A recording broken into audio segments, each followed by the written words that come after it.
all right. Saturday night, 9 o'clock. You'll never believe what just happened. Crazy. But we're here. We did it. We made it. There was a miracle. Miracle happened.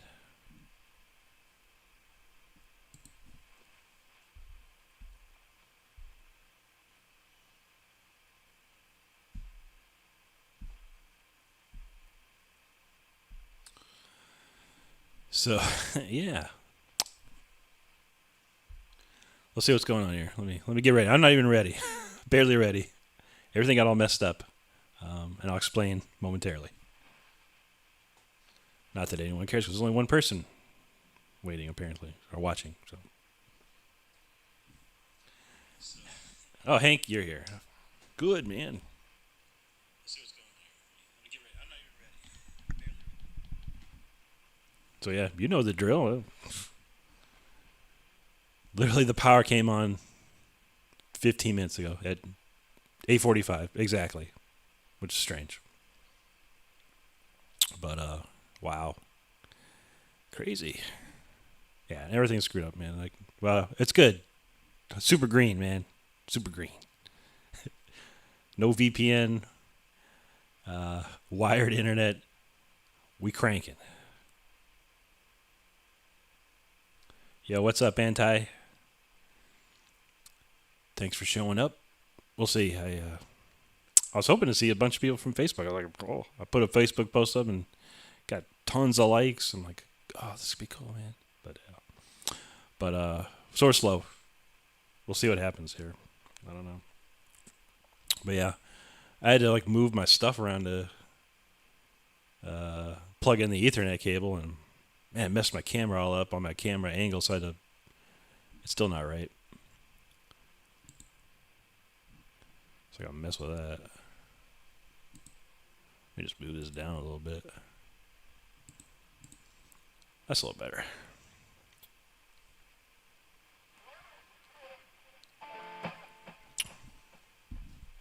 I lost one of my picks. My picks flew away. Oh, there it is. Hang on, let me grab that.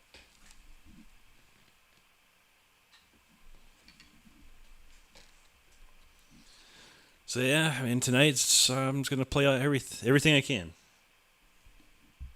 Hey Chris, what's going on, Ming? I guess we'll just wait a minute. Give it about 10, 15 minutes. I put a post on here on YouTube. I didn't know what was gonna happen.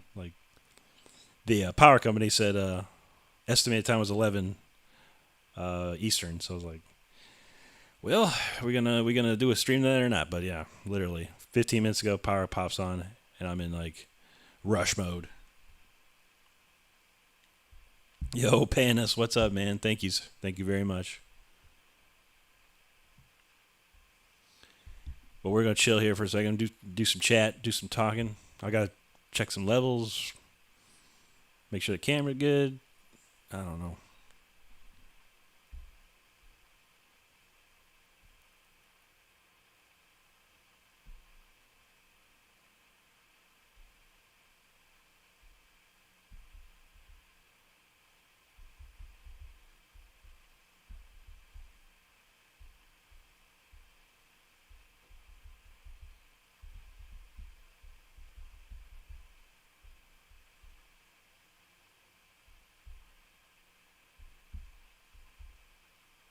Sorry, I'm saying something on Facebook. It's people on Facebook didn't know if I was going to be on here or not. So,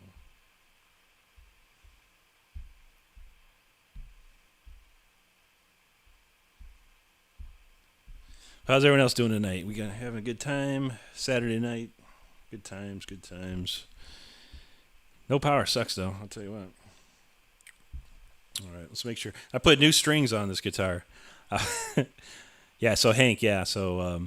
Yeah, last night I'm like, man, I better put some new strings on this guitar. I'm going to break a string real soon.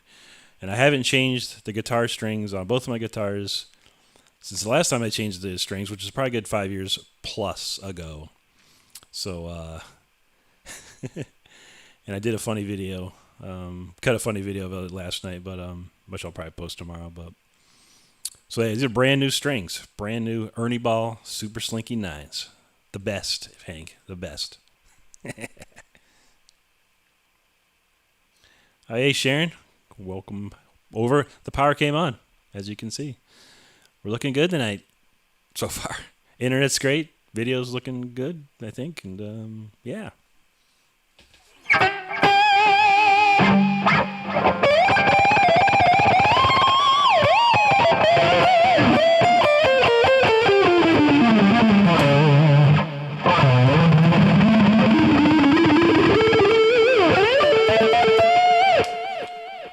I think I was supposed to be practicing like all day. I started practicing.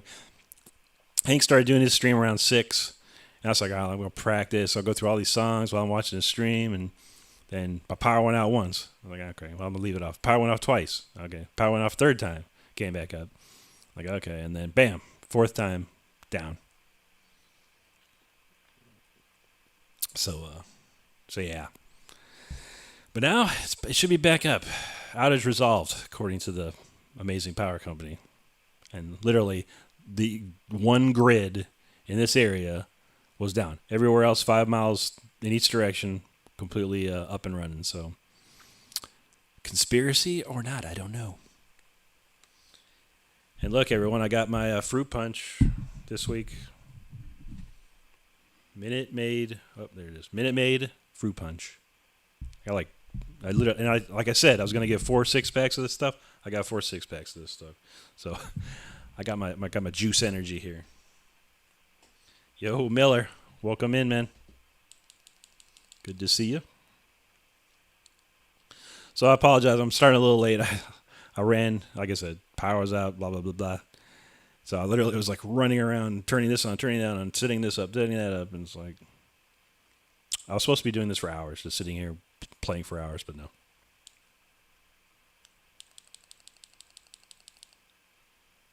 All right, my man Saul. All right. Yeah, today is the day. I think I got everything covered here tonight. The one song though, "The Fire Within." No, I can't play that one tonight. That's wow.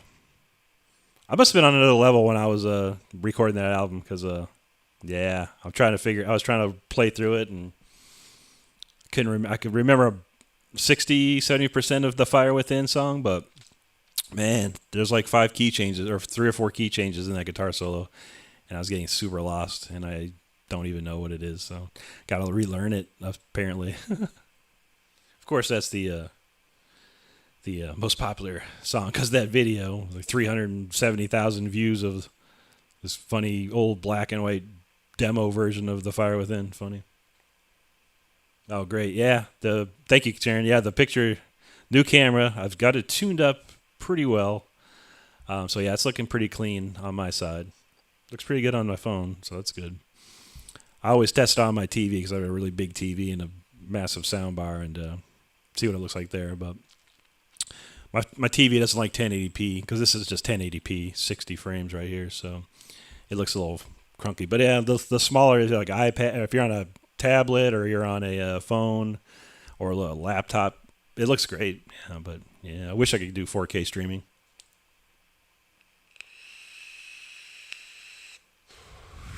Sorry, I got to start the vaping a little early here. Sorry.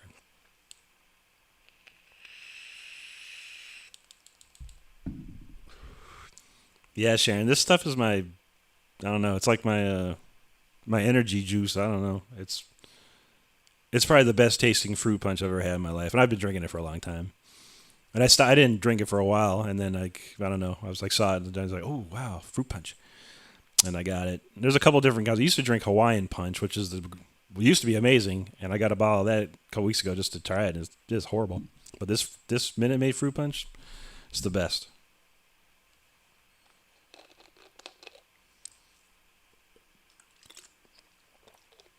If Minute Maid would give me an endorsement or something, man, that'd be sweet. If anyone from Minute Maid watches this video later, yeah, give me a call. All right.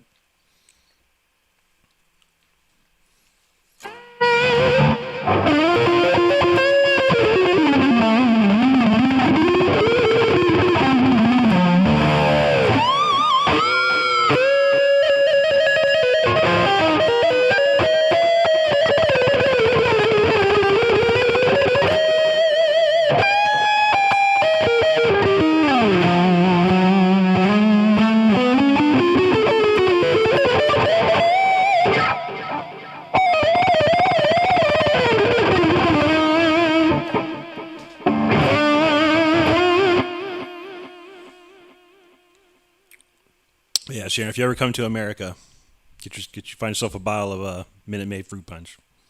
Probably put some alcohol in it too. I don't drink alcohol anymore, but you could probably throw a dash of something there. Probably be pretty insane. Alrighty, I guess we got enough people. Let's get it cooking here, people. We're gonna start this off. So this is the so let's see. So really June, I think it was June 9th of 2003. This album was released in Europe, like 15 countries, and yeah, my first solo album. Thanks to me going on tour with Rob Rock and everything. I met a lot of people and met a lot of faces. A lot of people that were in worked for record labels and stuff like that. So when the time came and I had to put it out there, I got some offers. I got like 3 or 4 offers, and yeah, I went with Mascot Records. They had the best offer for me at the time. Most of the money too. I needed the money, but I took all that money and I made the album. Had to hire a lot of people, or a lot of people did it for free, but for me, which was nice. So that helped me save. But so a lot of money was just put into the recording, of course. So, but yeah, and I basically was writing all these songs from probably 98 to 99, 2000. I was writing just demos of stuff and writing songs, and I wanted to put a solo album out. And of course, had Richard Christie. Was a great friend of mine. He'd always help me out. He helped me play these songs, or demos and stuff. So did that. Got him to do the album, of course. And so yeah, but yeah, it did pretty well. I think it's close to 8,000 copies totally sold, which is not a lot, but it was pretty good for. And of course, the same day it was released, Metallica. Some Metallica album came out the same exact day. So we're a day late, but yeah, this weekend is really the anniversary of this album coming out. So.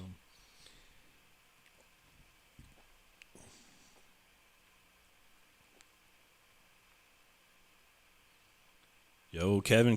All right, just in time, buddy. All right, man. So we'll kick it off with the first song off the album. I got the whole set list here. I'm gonna go run right down the set. I'll probably rapid fire these songs. We'll chat for a second or two and just keep rapid firing. But yeah. So here comes the Until the Bitter End. Song number 2. I skipped the Moment of Impact. I couldn't really get a cut of that to play on. But yeah, the intro was just basically an asteroid crashing into Earth, and me, Richard, and Mysteria playing this shredding intro thingy. So cool. But I thought about playing it, but yeah, whatever. We'll go right into the meat of it all.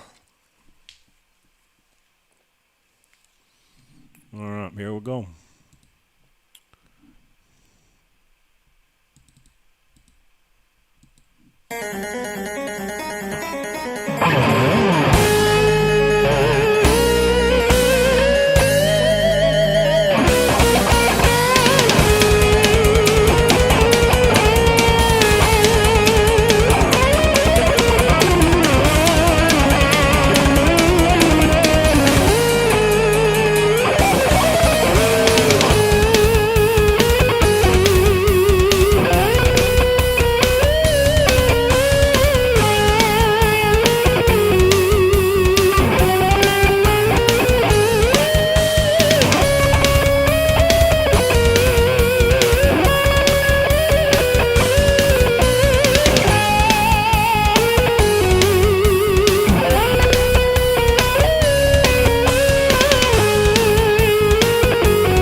right. Song 1 down. That is a crazy one.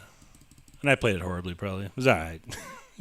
Songs are so hard, I swear. I was playing through this week, and I've been playing for like 2 months now, and I thought, okay, my calluses are all back. And I played through this album so many times, my finger is like ripped to shreds right now. It's insane. How many notes are on this album? It's crazy.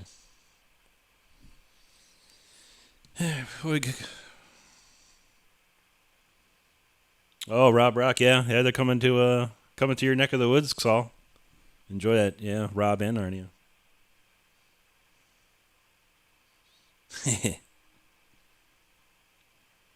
Thank you, Panis. I appreciate that, man. Yeah. Okay, so 2006 you found the album? That's cool, Saul. Yeah. Yeah, it's been around. I mean, it was sitting around in a lot of places. Anyway, I think, in 2005, honestly, it came out in North and South Americas and everything. Had a label in Puerto Rico, honestly, that a really good friend of ours, he helped put it out there. So he had a little record label, and he put, I guess he got distribution for all of America, North America and all of South America. So, yeah, I'm glad you found it. That's cool, man. It came out like a couple years after, once I got the rights to be able to put it out in the other countries.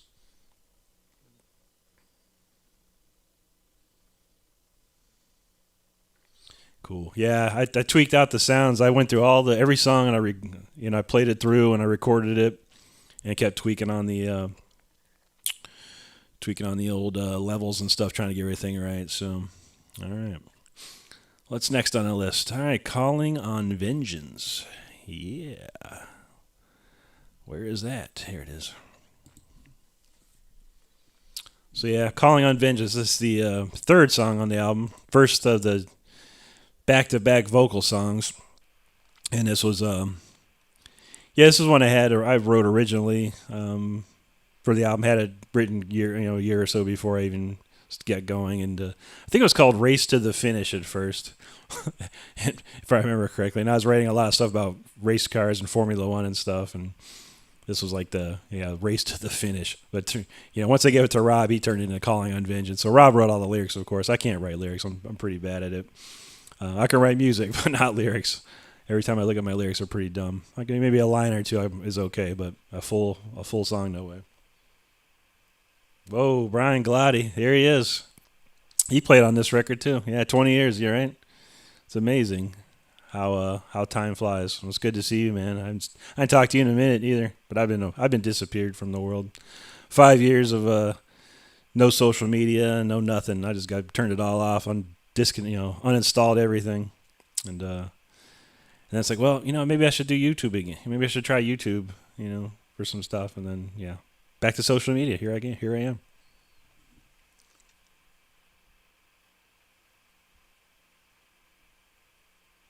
Oh no, no anti, no. They didn't bleed. No fingers were bleeding, but yeah, they're shredded up pretty well. When I don't know if you play guitar or not, but yeah, when you play guitar for years and years, you build up calluses on your fingers, and at some point it never bothers you. But if you stop playing guitar or bass or whatever, a stringed instrument for that matter, if you stop playing that, you will lose that callus. Those calluses on your fingers will pretty much go away, and you'll be back to just a normal smooth skin, on your fingers. So. Yeah, so I haven't played for 5 years, and after playing a good month and a half, they were starting to come back. But playing through this album specifically, probably a good 5 or 6 times all week. You play the entire record all the way through. Your fingers are not going to be looking too good. But yeah, they're fine. We're fine.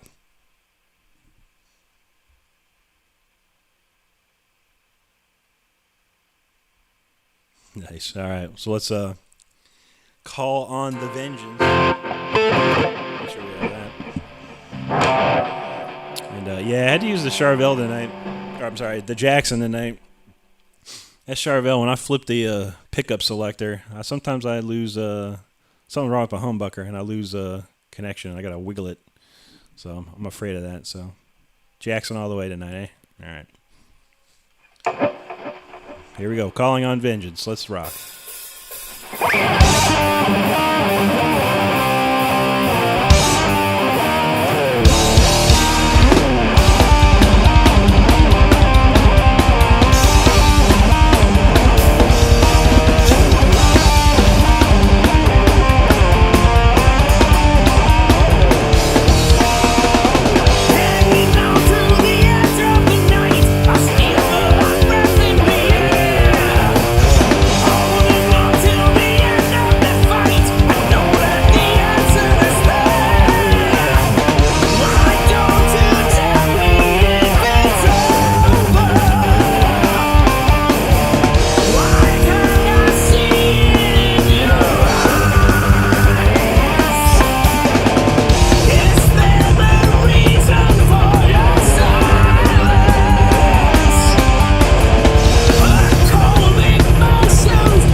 Oh, yeah. Calling on Vengeance. Ripper of a song featuring Mr. Matt Sinner on the vocals. Let's see. Yeah, Primal Fear came out with a new song the other day. Amazing. Great video. Wish them all the best. I love Primal Fear. Alright. What did I miss here? Nice, Saul. Alright. Cranking. Hey, Doug. What's up, buddy? Thank you, Chris. Thank you, Vanilla. Thank you, Jonathan. Thanks, Brian. Yeah, man. Like I said, I didn't play 5 years. I stopped playing. Pretty much the last band I was in, we went to this Rocklahoma festival, played that, and that was it for me. I was like, I'm done. I'm done with music for now. Again, it's the second time I took a 5-year break. But it's good, though, you know. It's good to take a break. When I came back, you know, I kind of reevaluate how I play, how I do things, and yeah, so it's like I kind of come with a fresh breath of air again, you know, a little clearer mind of playing again. So, but yeah, it's coming. It's back.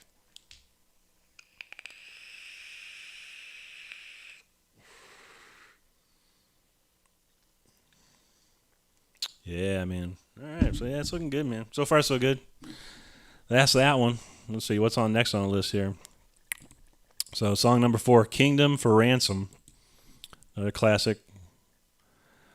Vocal or lyrics written.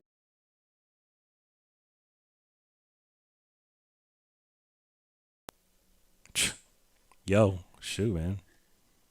Wow, my black line, my audio interface just started tripping. The heck?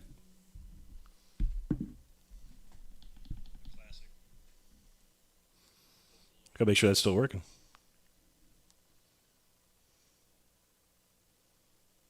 You still hear me out there? I think so.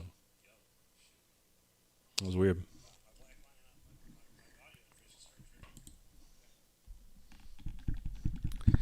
Like, come on, man. I don't need any more problems tonight. You know, power outage, 2-hour power outage, please. You know, come on. Give me a break tonight, all right? All right, so here we go. Kingdom for Ransom. Another Rob Rock written vocal jam session here. Hey, this was like during the Gulf War era stuff, so he's writing about that. It's basically I think a song about that, really, if I recall correctly. You know, kind of a soldier's view on the world type of thing. Rob's an amazing lyricist, man. So yeah, comes with some amazing concepts and ideas. So this one turned out really well. Cool. Yeah, I don't know, Sharon. My audio interface is like, I don't know the word for it. Kind of crapped out for a second there. Yeah, how about that?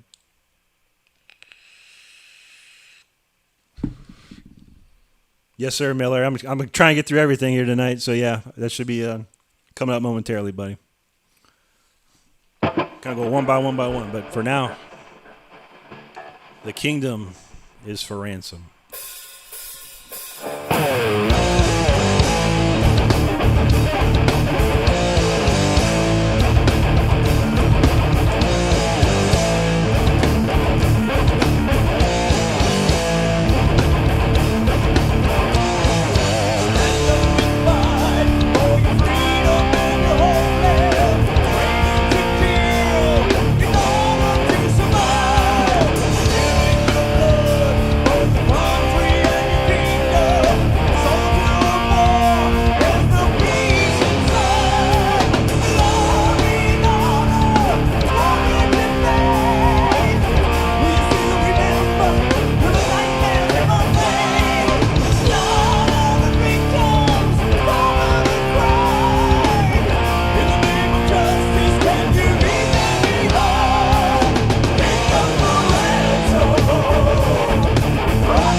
was for Ransom.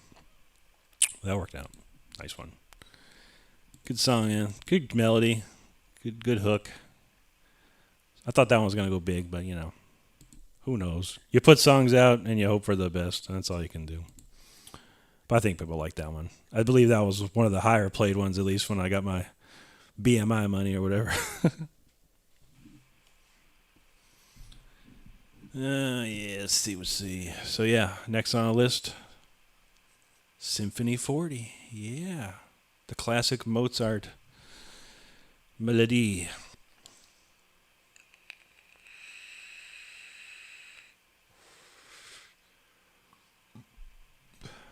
Thank you. Thanks, Hank. Yeah. Yeah, I don't know, man. Sometimes my Black Lion will, it's usually when I'm using Reason. Like, I don't know, it's like, oh, your Black Lion stopped responding. I'm like, what? And then it's got to kind of just reset the interface in the inside Reason. But this is the first time I ever did it on Studio One, so very strange. All right, Sharon, you like that one, huh? Yeah, it's a good rocker, man. It's a good rockin' jam, for sure.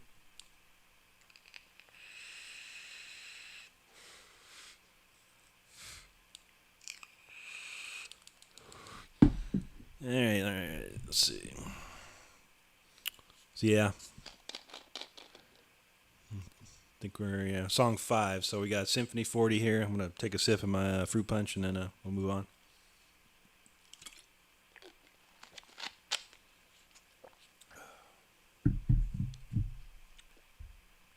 Nice, Sharon. Yeah, that's one of my favorites growing up when I was a little kid, hearing classical music, and this one was like one of the melodies that really stuck with me.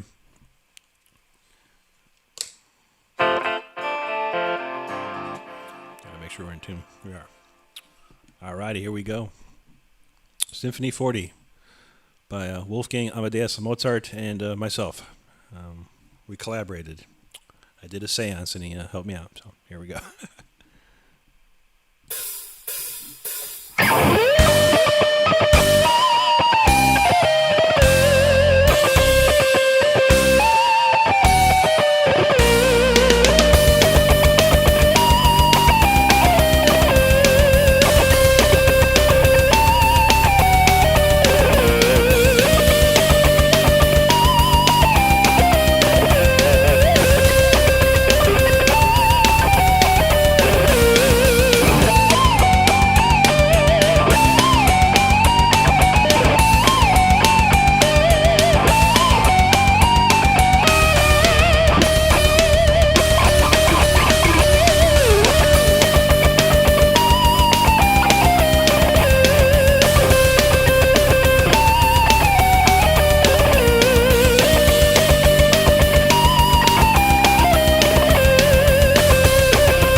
That's a good one.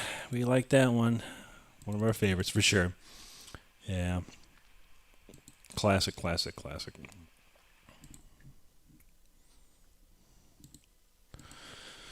we got next here? Oh, okay. This one's give this one a shot. I worked on it a little bit. I think I got it. I think, Brian, if you're in the chat, I think this is the one you played on, actually, if I remember correctly. I can't remember, though. I was trying to help as many people out as I could. Anyone that I just try and get, hey, you want to play on this? You want to play on this? Want to play on this? I asked so many people if they want to play on it just to give an opportunity, give a chance. I hoped it was going to be the biggest thing in the world, but it did decent, did enough. Did enough for me. I was happy. I was happy to get a deal at that point.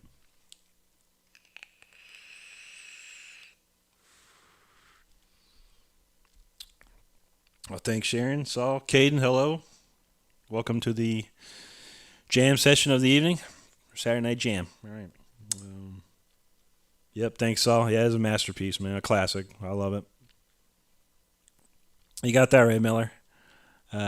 Metal and classical. I mean, yeah, I think most stuff is derived. A lot of things, metal are derived from classical, for sure. So, but it always works out.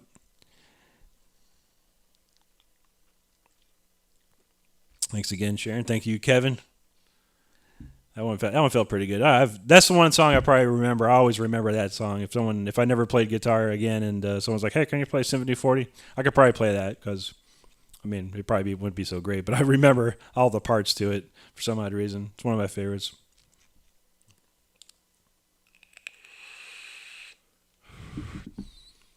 All right, so next we got another wild jam. So this is called Victim's Paradise. And Rob, he wrote the lyrics about it. There was I don't know, some sort of some kid shot some other people or something like that in Florida, and I don't know. It was more of a political, judge and jury type of song. And a funny tidbit here. This intro, I got the whole intro in here, so you're gonna hear that.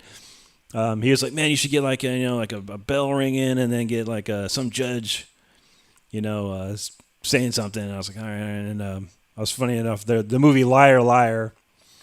If you've ever seen that, Jim Carrey plays a lawyer in it, and there is a scene in it where the guy's banging his gavel and going order, order.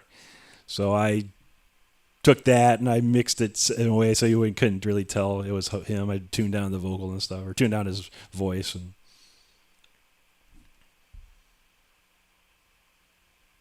But yeah, so another one here, Rob. And I believe Brian, who was in the chat or is in the chat, I'm almost 100% positive he played on this song. So I could be wrong, but I'm pretty sure I'm right. But again, my memory's bad. I'm an old guy. Yesterday was actually my birthday, Friday, so I'm 52, which you can easily look on the internet and find out. So I'm an old guy, and my brain, it works most of the time. So. But here we go. Victim's Paradise. Let's give it a shot.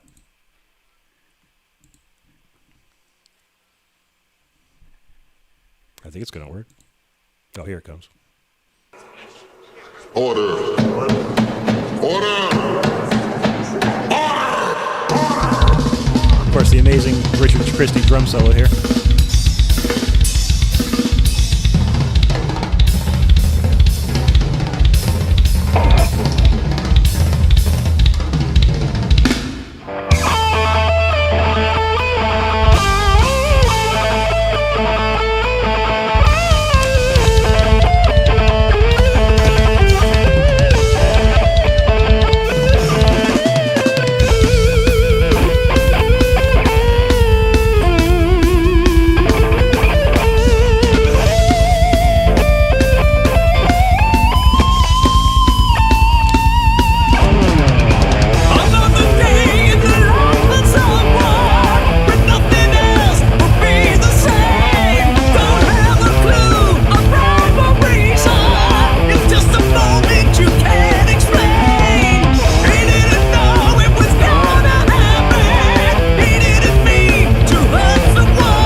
That was a cranker, man. That's a good song. Fast. I forgot some of the solo. I knew it happened. I tried to play like a bunch of times. I was like, man, I'm gonna forget something on this solo. I know it. It's like, I haven't played it in years, 20 years. I haven't definitely never played that. Never played that live. Never played it anywhere. I recorded in the studio, did my guitars, and I never played it again. But that's what happens. It's all good.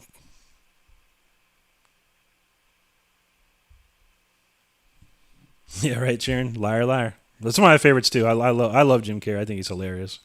I haven't seen him too much lately, but his old movies like Ace Ventura and all that stuff back in the day still cracks me up. Yeah, thanks. Thanks for the birthday wishes, Kevin, Hank, Camden, Sharon. It's crazy. Yeah, I don't. I basically turn it off of all social media. So, I mean, the only way you can, if you're like, I wonder how old Rick Renstrom is, man. Literally, if you put how old is Rick Renstrom in Google, it'll show you. Because I had that small fame back in the day. That was like on Wikipedia and all this other stuff, and they tracked my stuff down. So now it's out there. But whatever. I don't feel 52. I feel like I'm still a kid. I feel my brain still feels young. My body maybe not so much. That's getting old. My body's getting old. My brain's still working. Still plays young. Still thinks young, and loves to play games. Loves to screw around with gadgets, stuff like that. So still got that part of me. But yeah, the old body, the old back getting old. You're getting there.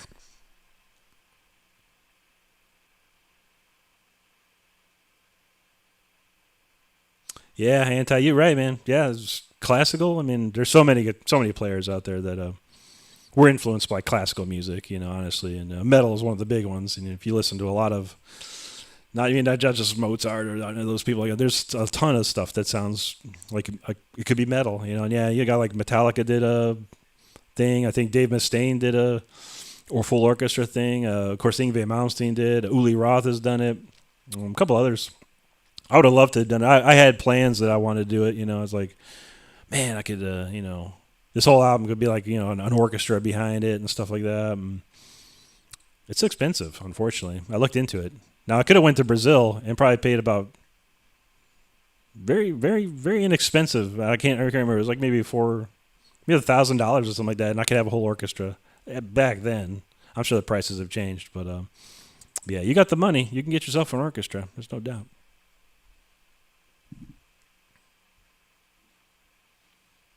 Yeah, 52 pickup, Roy Scheider.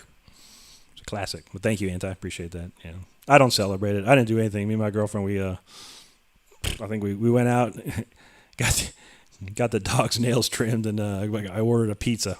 That was about it. And then I had some ice cream, some birthday ice cream. That was about it. But I don't celebrate it, and I don't want gifts or anything. You can't buy me anything. I have everything already. I don't need anything.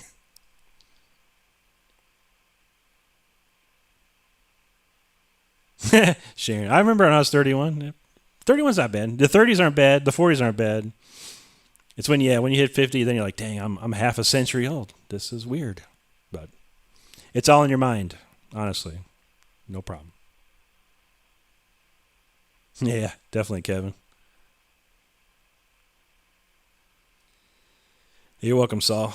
The gift of music. I have many gifts to give for sure of music, which I like to do. I got a lot of things coming up. It's coming soon. There's a new song I got out or coming out. We're in the mastering process. I've been pining away at it. Unfortunately, it's like I haven't put a real song out in a long time, and I want to make sure it's good. When it comes out. So yeah. So I'm kind of taking my time on it. I really haven't posted much on YouTube lately either. Just like little bits here and there. But this song coming out is sick. It sounds unreal. And I had AI basically, ChatGPT basically created for me. It told me the chords. I told it to make me the music, the lyrics, the story, and of course I had to adapt it all. So you just can't go to ChatGPT. Go, hey, make me a metal song. Yeah, it don't work like that. You have to know what to do with the notes and stuff. So, but I turned it into something pretty insane. Hank played a lead guitar part on it. Got an amazing singer. I'm not going to say who it is yet. I want that to be a surprise, but he's amazing. Rich from War of Thrones and now Astronomica, he went ahead and played bass on it for me. He's like, I'll play bass on it. So he did. So now we got pretty much a whole band's worth of people on there. I did the drum tracks, so fake drums, but they sound pretty real.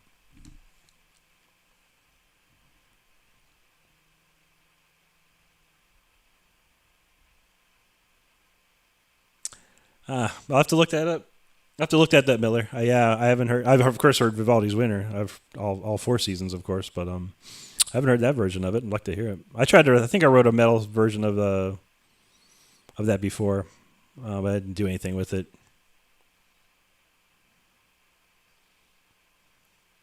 Yeah, Kevin, we're getting there, man. We're getting there, but it's fine. Like I said, it's all in your mind. No big deal. Don't worry about your age. Just act how you want to act, and we're just more wiser, I think. The older we get, the more wiser we get.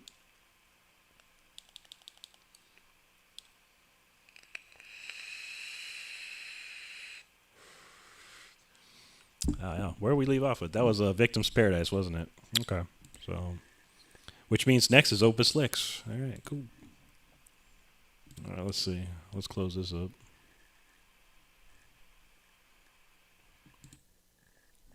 Opus. All right, so Opus Licks, yeah, that's pretty much this is probably my biggest instrumental hit out there. I actually wrote this a long time ago, and I was there was a thing called mp3.com, and they had music charts for everything, instrumental music, metal music, and stuff. And this song, man, it was like at the top of the charts for weeks on like 3 or 4 different mp3.com charts. I made a lot of money off that thing. I was surprised. They actually paid you money for how many listens you got or whatever. This one was a big one, but yeah, it's like and LIX is a play on words of my gamer name, Ricky Licks, and that was like that basically came from a funny interaction between some band members I had way back in the day, and we were trying to make up fake names like Ricky Rocket and stuff like that, like Poison, like glam names, and they came up with Ricky Licks. So that's where all that came. So Opus Licks, which LIX is actually 59, which has no meaning to me, but LIX does, so which is funny.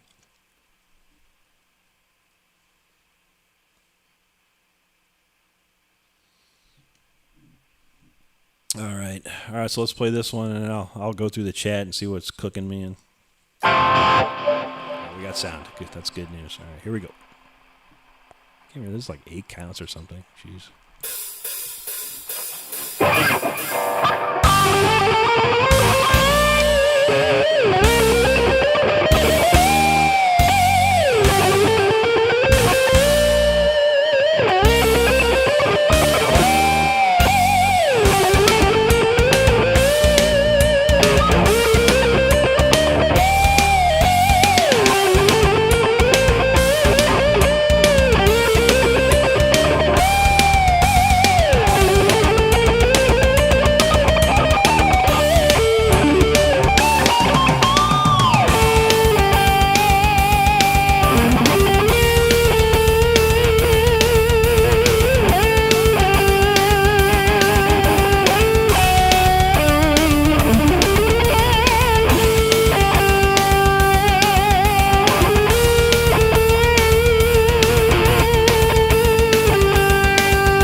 Pretty good, pretty good. But yeah, I played that song a million times, so I kind of remember that one. I kind of don't remember it. But there's just so many notes in this on this record. It's like I started listening to, practicing everything again and listening to it. I was like, and I just gotta say, it's like, man, I was just on another level at the time. Obviously, it's 20 years ago, so I was 32. Well, I guess when I was 32 when it came out, it was probably about. I recorded it probably a good year or so prior, so I was like 31, 30, and I was on fire those times. Wow. I mean, it was just like that's all I did was practice. All I did was play guitar. I didn't have to work. It was just working with Rob, touring and making money, and it just didn't have to do anything for years. I just had to play guitar and then play video games. That was it. Go on tour, record albums, fun. Yeah, I wish I'd had those days again.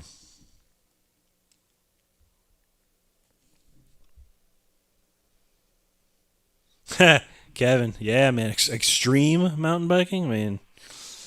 I think yes, mountain biking alone probably be like, oh, dude, yeah, trust me, man.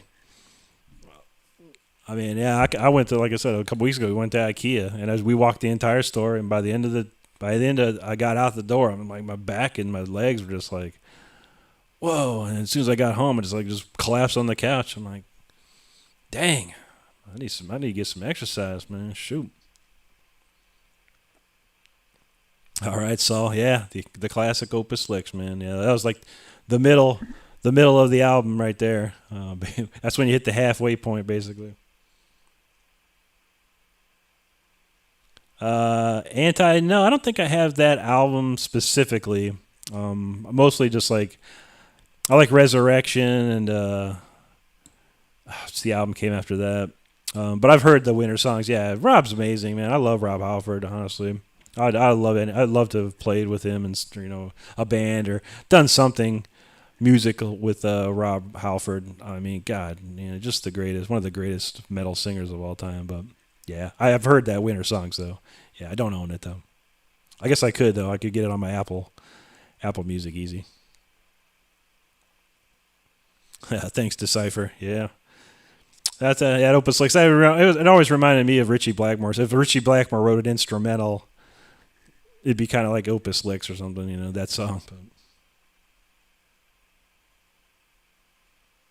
But I'm telling you, yeah, it was amazing. I mean, that was 5 years from 1999 to pretty much, 2005 or 2004. I think 2004, whatever, 5 years.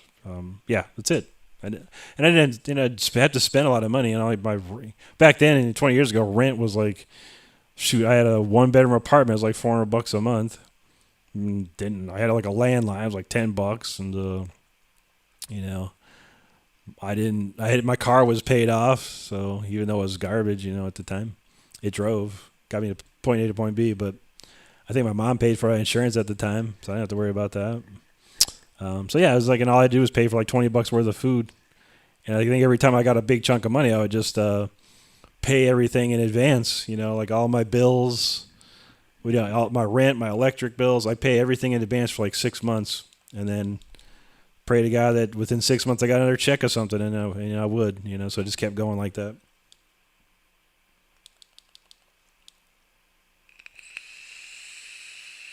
But now I gotta work, every day, Monday through Friday. Do about 50 hours a week. I make a lot of money though, which is nice, But it's work. It's a lot of work. It makes your brain mushy. So much work.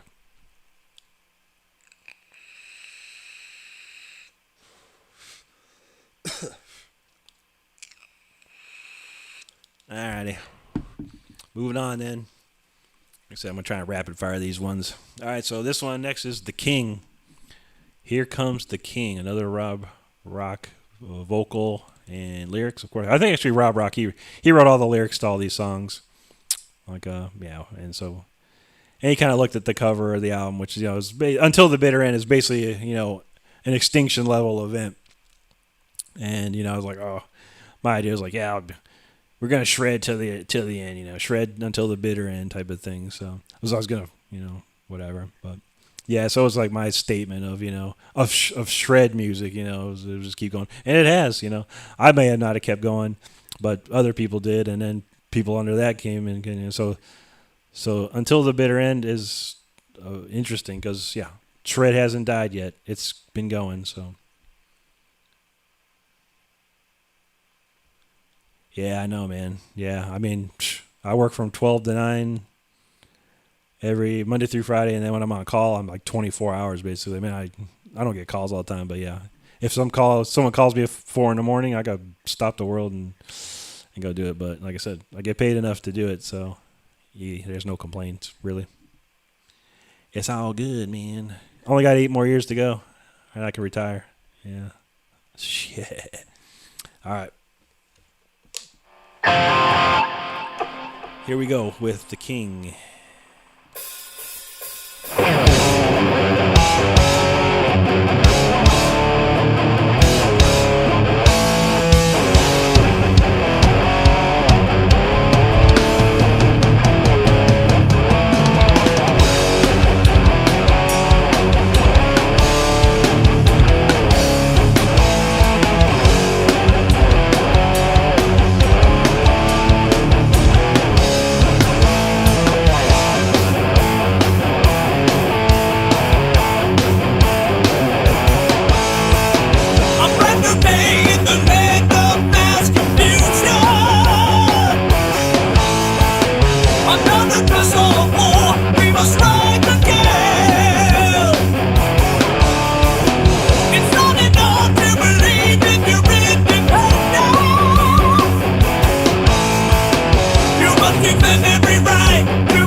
use the album version, so it faded out. I do have the original version without the fade out, and it's got Rob singing keeps going and going and going the whole way, which is pretty cool. But yeah, had to use that one. It was better quality. That was the King, though. You can probably figure out what that was all about. Here he comes. One King. All right. Let's see. Oh, we got another shredder here. Where's it at? There it is. Okay. Awesome, Sharon. Yeah, this is fun. Like I said, I haven't played this stuff in 20. Most of this stuff in 20 years, so it's been a long time. But it's fun for me. I know. It shows me how good I was and how not so good I am now.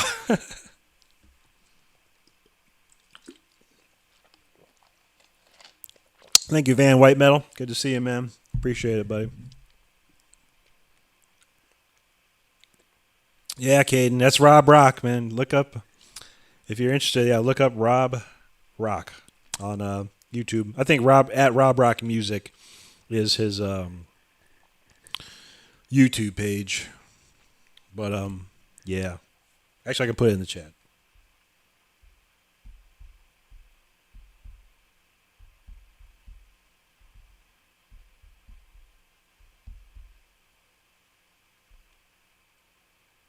I think that's it. Yeah, youtube.com and then that. Yeah, Rob's amazing. One of the greatest vocalists of all time, no doubt. And yeah, he did 3 songs on this record, and he's got multiple solo albums that he's done. He played with a guitar player named Chris Pelletier. He's one of the greatest guitar shredders of all time as well. So, and it's probably 5-6 albums with those guys together.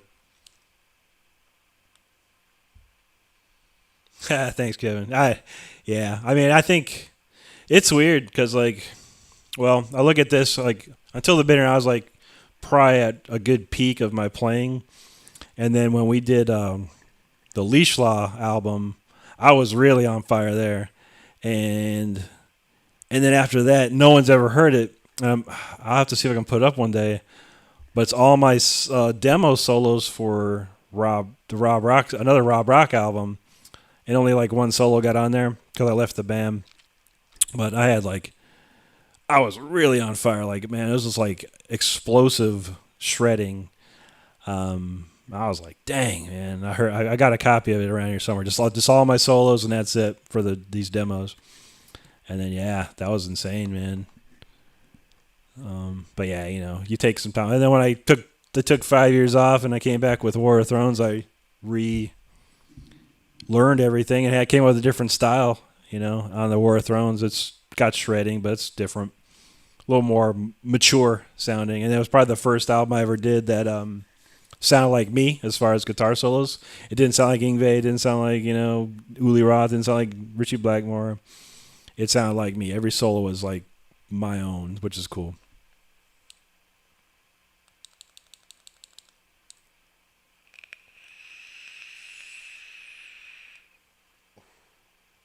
Dang it! Yeah, you got me, Hank. Sorry.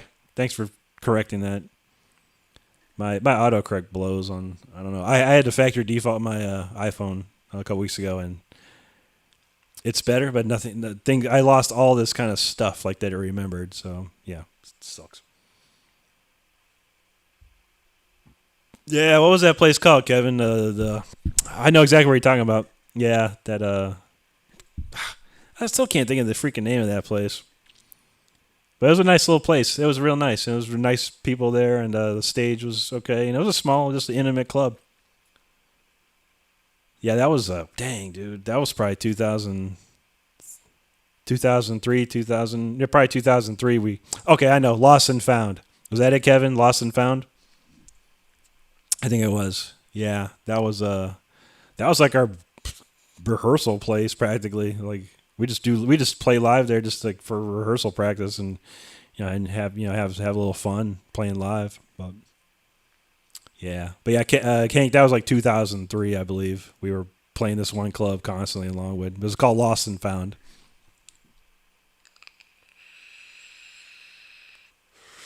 Yeah, that's it. I don't know why. I can't remember some of these club names. I just don't remember them anymore. trying to go back even further. I was like, what was that place? That's me and Hank were talking about seeing Ingve in like Winter Park or Orlando. You probably remember, but Kevin, but I think it was called the Empire Theater, Empire Club. Is like on Lee Road and I-4 right there. I think it was called the Empire. We used to go there all the time. They used to have like some crazy drink special, like on Tuesdays or something like that. It was like 5 nickel beers or $1 wells. I don't remember.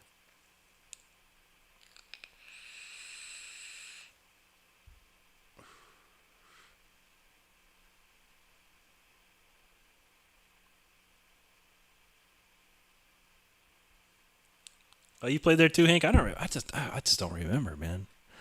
We played there a bunch, man. Like it was like we just got like super friendly with all the people there, and they just let us play anytime we wanted. Rob would just call me, "Hey, can we play this Friday or this Saturday, whatever?" And it'd be like our warm up for when we went on tour most of the time.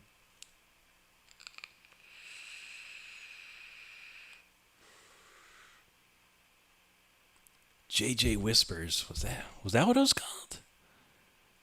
Yeah, man. They used to have like huge concerts there. Like Ingve played there, Iron Maiden played there. Yeah, a bunch of people, man. But yeah, no, JJ Whispers. That sounds super familiar.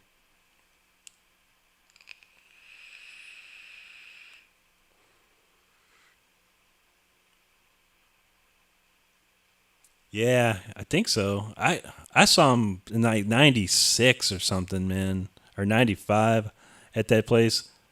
Damn, it's so long ago. I don't remember. But that's the first time I met Ingve and the last time I met Ingve. He was nice. I never wanted to meet him again after that. I was fine. Whatever.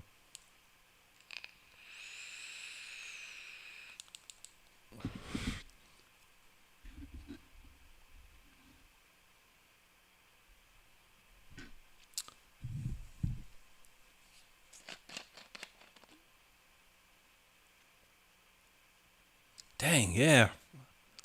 I don't remember you. Oh, maybe you did, Hank. Yeah, because you were. I remember we did the couple House of Blues shows, and maybe we did play Lost and Found somewhere in there. I just don't remember. I know it was like 10 minutes away from where I lived. I remember I got pulled over, or almost got pulled over one time going there.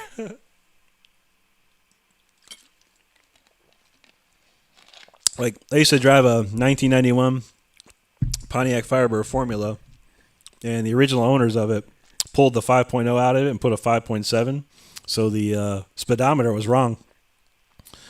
I never got in trouble before that, but one night I was booking it down. I can't remember what road it was. It was the back road going to that Lost and Found place. I was kind of booking it, but I was kind of still not. I was still doing the speed limit, and some cop come pulling up next to me like, "Hey man, you just slow down." I'm like, "I'm doing 45." He's like, "No man, you're doing like 57." I'm like, "What? No way, dude." And then it dawned on me, and then I got some work done on it one day, and the guy's like, "Hey man, did you ever know that your engine's a 5.7?" I'm like, "Oh, that's why I got in trouble." Dang. But yeah, love that car.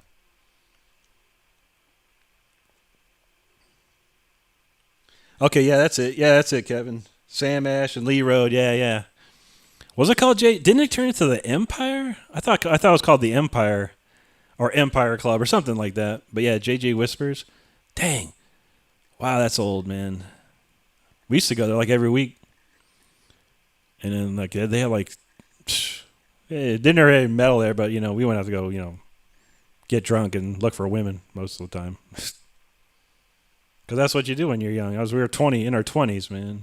Back then, way back then, when that place was open. But yeah, they used to have some crazy drink specials. Oh yeah, they had Resurrection Sunday, and it was like dollar Wells drinks, and we would just like take $20 and get toe up. Oh yeah, Hank, I definitely I got pulled over a bunch of times in that car, but most of the time they let me go. They didn't even, without a word. I don't know why. I don't remember. I didn't get pulled over too many times. I remember one time I went to what was that, Sprint or something. I had to go pay a bill, and I was doing about 50 down to 20. And I got pulled over for that, and they definitely gave me a ticket on that one. But that car was fast, man. This car was so fast. And I took it down I-4 from like Lake Mary to Altamont. I just like opened it up, and I thought I was gonna fly. Like literally the front end. I was doing about 170, maybe a little faster, and the front end was like starting to like lift, and I flipped out, man. I was like, nope, hit the brakes.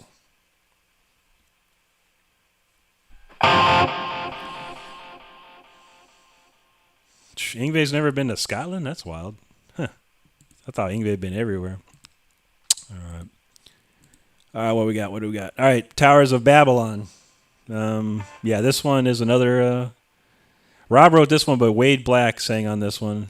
I remember we were playing a club in Seminole, Florida, and Rob Rock and this band Wade was in had, it was Wade and Ben Jackson from Crimson Glory in a band. I think it was called Sector 9 and then Camelot. So it was like 3 bands, and it was the first time I ever got to meet Wade, I think, and I was like, man, would you be interested in singing on my album, man? Hey, you're awesome. Because I loved Wade. I knew of Wade when he got into Crimson Glory, and I was like, dang. But so I finally met him, and I was like, I had my little CD player. I was like, here, check this song. I want you to sing on this song. Here. And he was like, yeah, I'll sing on it. Like, wow, cool. And he drove up one Saturday or Sunday or something like that, and to the studio, and we cut the song. Rob was there, and yeah, it was a great time. And he tore it up. So if you like hot vocalists, crazy killer metal vocalists, here comes another one, Mr. Wade Black on the vocals. Let's see if I can remember this one. I had to do some work to make this one happen. All right, here we go. Towers of Babylon. Let's give this a run.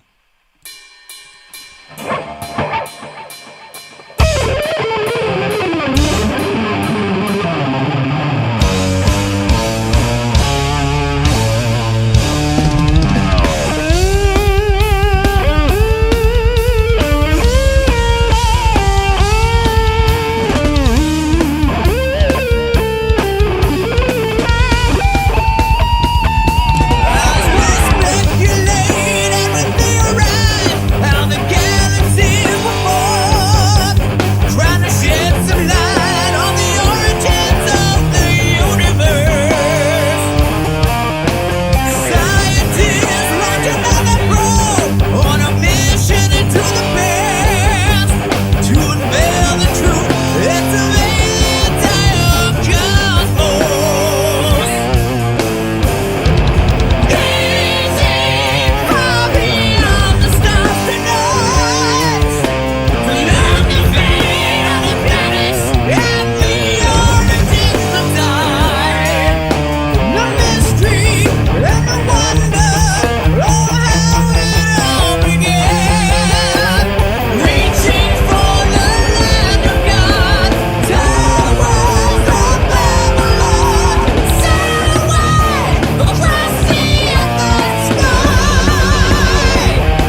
Yeah, Towers of Babylon.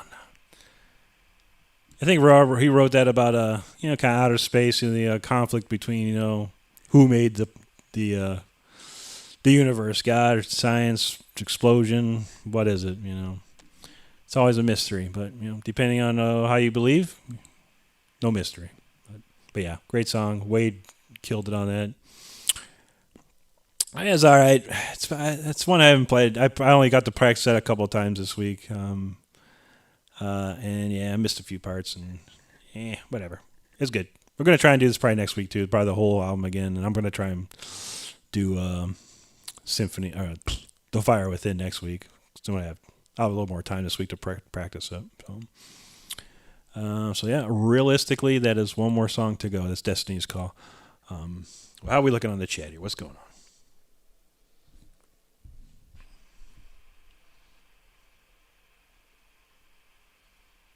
Whoa. Alice Cooper took a chainsaw to Britney Spears. What the heck? How'd that even work? Was it a fake Britney Spears? That's all I can imagine. I'd like to see it. I wouldn't pay to see it, but I'd pay to see it on YouTube, or I'd definitely watch it on YouTube.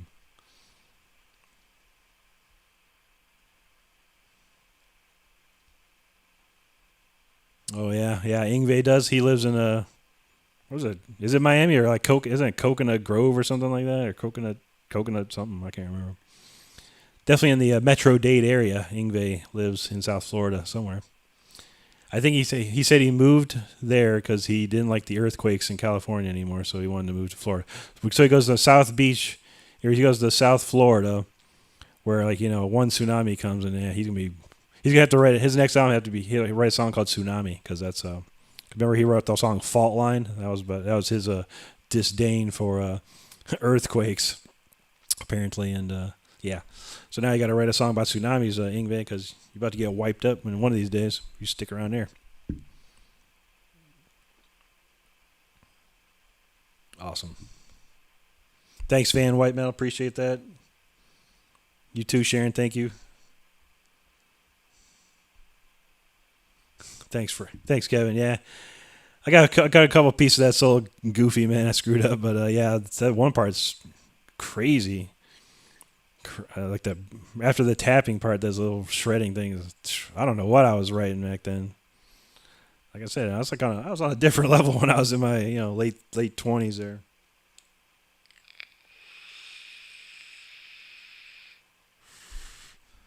Okay, yeah, was it North Miami Shores? Okay, I was gonna thought it was some Coconut Grove or something. I don't know. I ain't going to Yngwie's house unless he invites me, which is highly doubtful. So. Maybe if I say something bad about Yngwie, he'll know about me. No. I'll put one of those weird videos up. Yngwie, take a copyright takedown because you made Yngwie mad.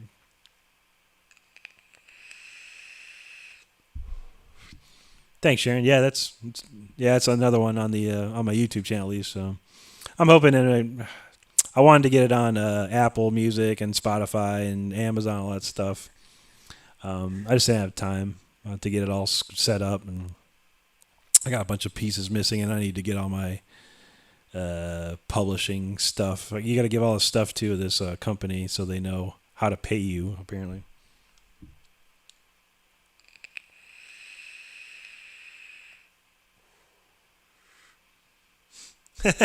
That's awesome, man. Yeah, Alice Cooper, he's always done some wild, amazing stage shows, and they're very realistic, looking. So yeah, I never saw him live. I've seen videos, the live videos and stuff. He does some crazy stuff.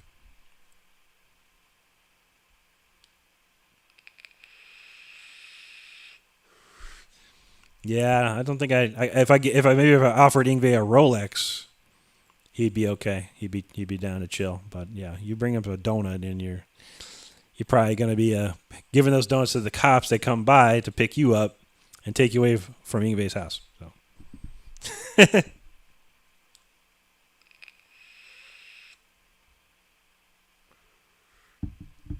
Are you serious, Image? Wow. That's weird, man. Maybe he just copyrights anything that has his name on it. It's funny because I did a I didn't ever get copyrighted, but it was a real quick flash. I did a video called "Don't Listen to Your Heroes" when I was like really pumping out some shorts, and I showed a picture of it was Eddie Van Halen, Yngwie, and then Tim Hansen. It was like bam, bam, bam, real fast.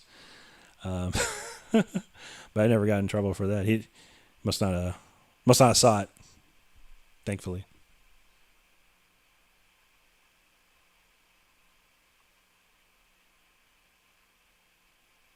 But yeah, Hank was. Oh, I've seen it before. That guy KDH.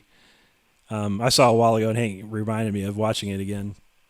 But yeah, that KDH guy, like I guess he put this video. This kid, like 16-year-old kid, he made this real quality video, of going basically just running through Yngwie's entire discography, and of course praising all the original, early albums, which are fantastic. I mean, that's what made him so big. Those excellent albums that he started with.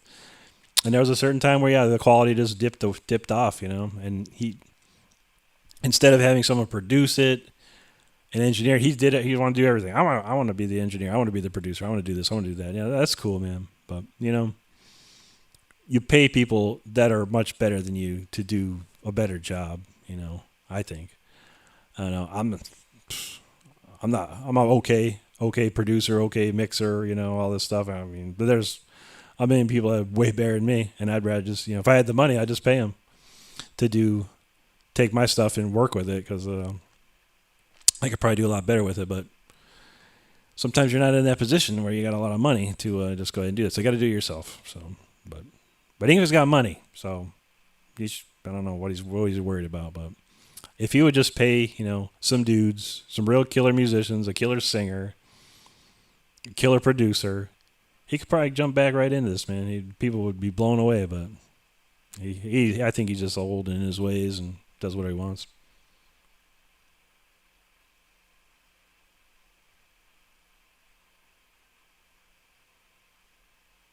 Oh, you're fine, Anti. No big deal, man. Yeah, no worries. Yeah, Kevin, you got it, man. Yeah, Alice, man. He was the original shock rocker, and anyone else is a copycat. Like Marilyn Manson or anyone else. Even Kiss probably. But they weren't really shock rock, I guess. But they had Gene Simmons did some blood spitting thing, and it really wasn't shocking. But Alice Cooper though, he's put on like a vaudevillian type horror show, live all the time. That's just amazing. Yeah, exactly, Hank. Yeah, all his stuff when he was on Polygram or Polydor or whatever, and all that. I forgot who else he went on, what other labels he was on, but man, yeah, when he had big money, that's the best stuff. And as soon as those labels are like, man, go away, dude. You're not doing anything for us anymore. I'm gonna do it myself. And then yeah, the quality was just downhill, man. Like, wow, what happened, dude? But yeah, he didn't pay people money.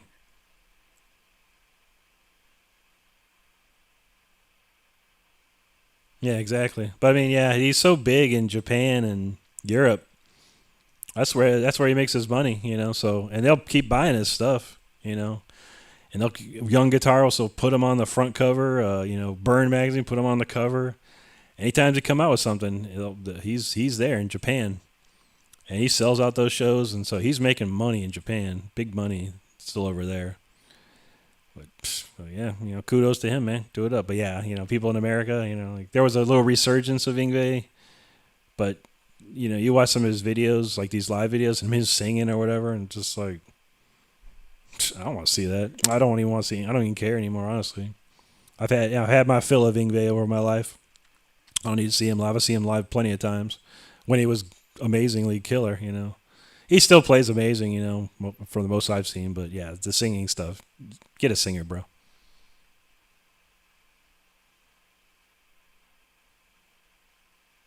Oh yeah, with Elektra on Fire and Ice. I thought Fire and Ice was some different label, but yeah, then he didn't go back to like it was, I don't know, Polygram or Warner Music or something.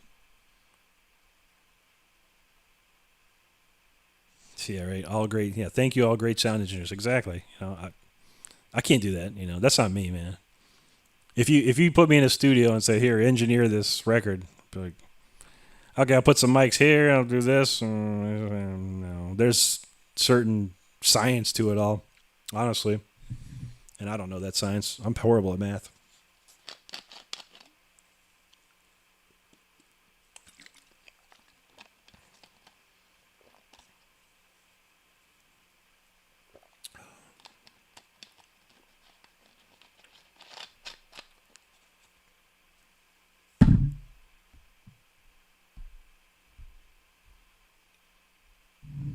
Yeah, I don't.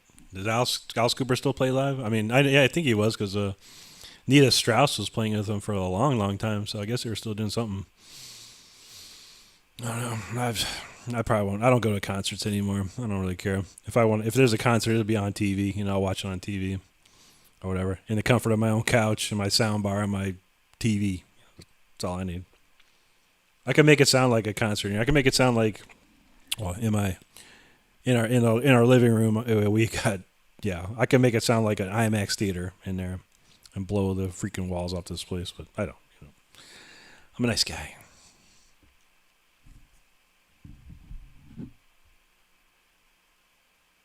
Yeah, same here, Hank. Yeah, we got to see him at the right time, because yeah, I don't.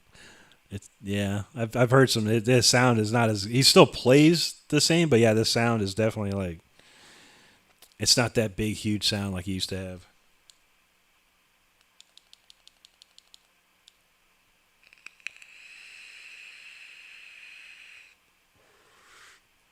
Oh wow, yeah, that's crazy. I never even, have you ever, did you, anyone ever play with those YJM 100 amps? I never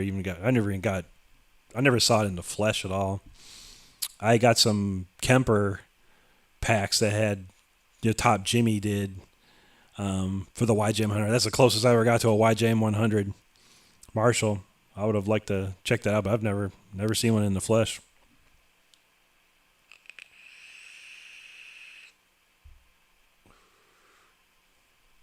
Oh yeah, the Hollywood Vampires. That was that Johnny Depp and Alice Cooper plays in that too. Wow.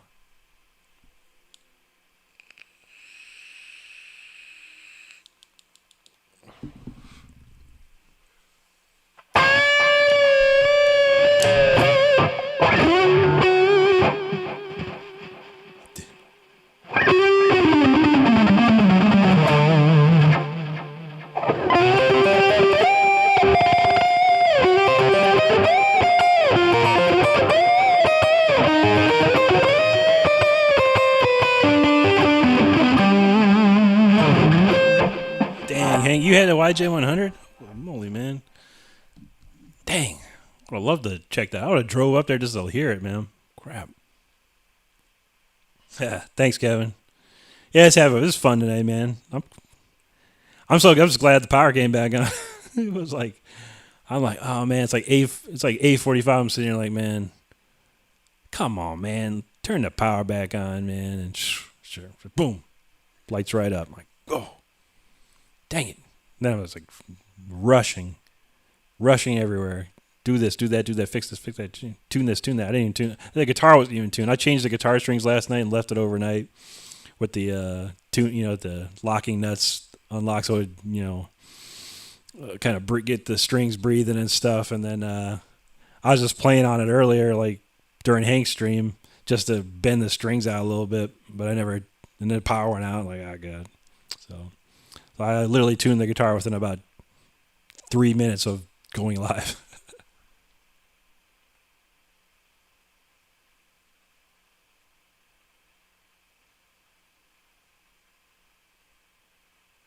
That's crazy, man. Yeah, I saw some videos of that YJM 100, and I was like, dang. But the top Jimmy profiles were sick, man. Like, I think we used one of those for my leads on War of Thrones album.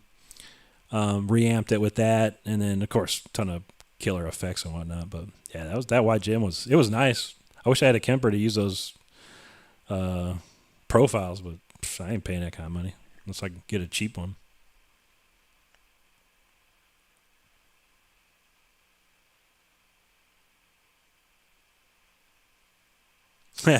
Yeah, I think I've seen that video. I remember reading that article a long, long time ago. Yeah, he was like they kind of blind tested him and let him listen. They let Ingve, I think it was Guitar World, and they give him a blind test essentially and let him hear like Metallica and Pantera, all these different bands, man. And yeah, he was lighting them up. He lit them all up.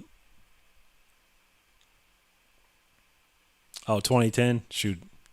What was I doing in 2010? I think 2010, 2011, I just moved down to Tampa area. So I don't even remember. But I was pretty focused on War of Thrones or what we were doing. I was like constantly, all we did was record for like months, trying to get something going.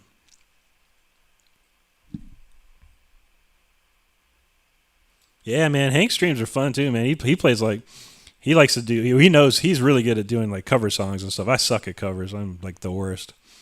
But man, he can nail them. He nails them note for note, perfect. Like, all the rhythms and stuff. And yeah, we have some fun. Definitely. Also, it was good times on Hank's stream. So yeah, I think he streams. It's usually 6 Saturdays at 6, and then he kind of hands it off. We do the handoff. He does 6 to 8 or 6, 6 to 8ish or around there, and then give everyone a hour break, and then come over to my stream or whatever. That's cool. 2011, 2012. Yeah, I was down in Pinellas Park, I think. Yeah, I was over in Clearwater around that time. And then I started working. That's when I ran out of money. I cashed in my 401k at one job, and then we were just like recording for months and months and months, and I didn't have no job, and then I ran out of money, or I spent all my 401k money on living, and then I was like, man, I need a job. I think I started working at Allstate or something like that for a while, just to make some money. But yeah, I hadn't talked. And I don't even know if I had Facebook to get in touch with you. But yeah, that would have been cool to hear that. Yeah, it works out, man. Because your 6 p.m. stream works cool because I can kind of sit here and kind of work on my stuff while you're doing your stream. It kind of sucked this one because I have no power. And I was like, I'm just sitting there on the couch in the dark. But yeah, most of the time I can do some practicing while you're streaming and stuff, which is cool for me. It gives me something to do.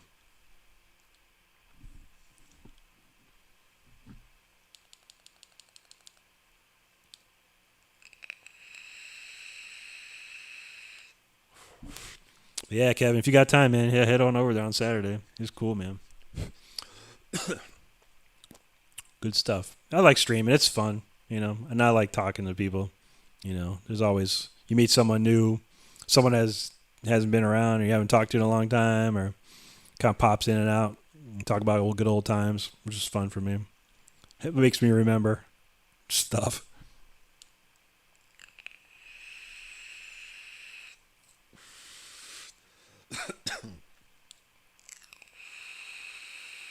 All right.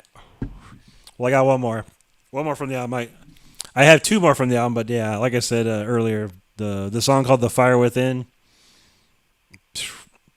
I ain't ready for that, man. I ain't ready for that one. That's probably the hardest song on the album. It is a lot of notes. I'm not gonna play most of it, but the solos, I was trying to play them and I was getting lost. I was like, "What key am I? What key?" I switched keys like 4 times in the main solo, and I was like, "Wow, how was I doing this, man?" And I was gonna try and practice it for like an hour before this stream. Like I said, but the power went out and I couldn't practice anything. And then I was trying to like just remember it while I was sitting there like, I can't remember this.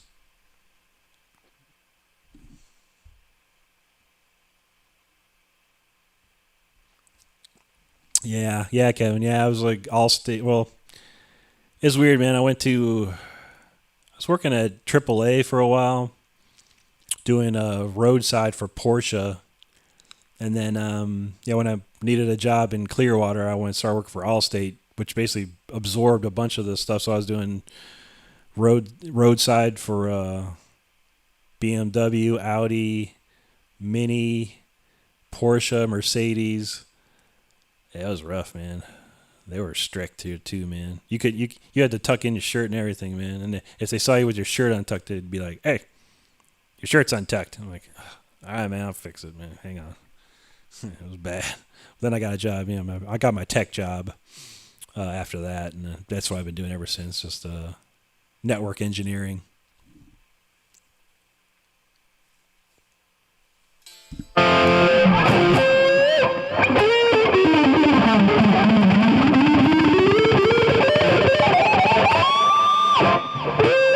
I'll tell you what, the new strings though, man, they hurt.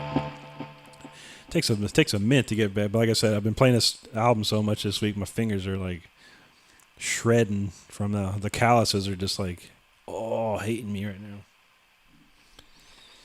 now. We'll crank this one up. I think I played it last week, but we'll play it again, of course. Destiny's Call. This was the final song on the album. Let's see if I can get it right.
I think it faded out in the original version. So, but yeah, there it goes, man. There it goes. Destiny's Call, the entire album minus 1.5 songs. Not bad, not bad. We'll see what happens next. I'm going to do the whole thing again next week for anyone that missed out this time, and hopefully be I'm on vacation this week, so a little more time to chill and just go through these songs a little more and stuff. And that wasn't bad. I'm pretty happy with the progress there. It was not bad at all. So what did I miss? Good stuff. Good stuff.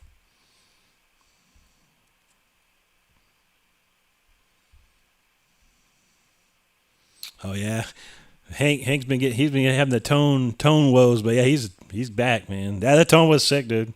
I sounded great, man. I mean, it's only on my phone, but I could definitely tell the difference from last week to this week. So yeah, I was good, man. And some of those songs you do, man, just like perfect, man. Like, you get the rhythm so perfect sounding. So that's what's cool, man. I like to hear that, and I wish I could do that, but I'm not. I was always bad at covers. Maybe when I was like 16, in my teen years and stuff, when I did cover bands, I was really into it, learning them. But yeah, ever since got to a point I stopped learning covers. Can play some songs, but nothing crazy. You're welcome, Caden. I mean, thanks for coming tonight. I appreciate it, man. And yeah, it was fun. I love playing. I've always loved playing. But sometimes in my life I've taken a couple breaks, so because I don't feel like playing anymore. you play so much, and then you just. It's like I gotta stop, man. I gotta do something else for a little while. So that's what I did. But I'm back. I'm having fun. It's cool. This is good. It's like therapy for me, I get to play my guitar. I get to talk to people. I get to have some fun, no big deal. That's awesome, Sharon. Thanks. Yeah, it was good. It's a good mix of songs. There's like, some shred, there's some metal, there's some hard rock. So it's a good mix of stuff. It's fun.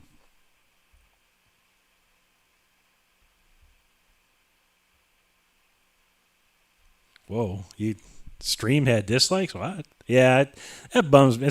That doesn't bum me out. It's weird, because I put up shorts and I'll usually get like enough likes. It's like 100% like rating, and then you put up one like, hey, like downvoted it, man. What the heck? But yeah, people do whatever they want, But it's weird. It's weird that you got a downvote on your live stream, like unless you said something bad.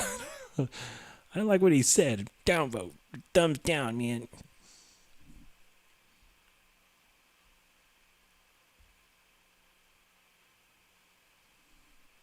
Thanks, Image. Appreciate it. Yeah, that was a ripper. I think I forgot the whole solo at the end.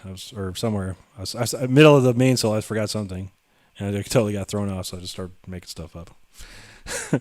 There's so many notes on this record. It's like, wow, I can't believe how many. If someone counts how many notes are in this record, I'll give you a prize. So. I couldn't count them. I don't even know. Thanks, Kevin. Appreciate it, buddy. You are welcome, Sharon, and thank you for being here. Appreciate it.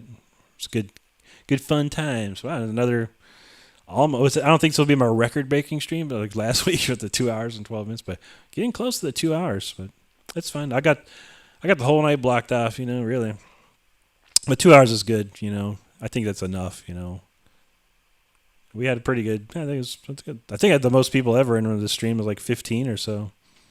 But it makes me wonder, like what. So I put it on Facebook, and I got like 100 and some likes, like wow. Maybe there'll be like 100 people when I load up, and then no, but it's fine. I don't think social media is, I really don't like social media. I hate it. Social media. I don't like it. I really don't. I think it's fake in a lot of ways, but. You want people to know about your stuff, and you got to be on it. But I think it's weird, man. But you think, wow, I got all these likes and stuff, and nice people say, "Oh, I'm gonna be there," and you're like, eh. But it's weird. It's 9:00. It's 11:00 now, but it's 9:00 on a Saturday. If people want to go out, people want to do stuff, it's fine. But I had fun. I like this. It was like I said, this is a good therapy for me, playing this album again. I've never played any of the songs live except for once And the videos online, I think it was well, I played Opus Licks. Uh, Dang, I can't remember. I think Towers of Babylon, and I think we did like me and Wade did. I'll see the light tonight. It's some show in Orlando. Some of the videos up there somewhere. I think it's on my playlist.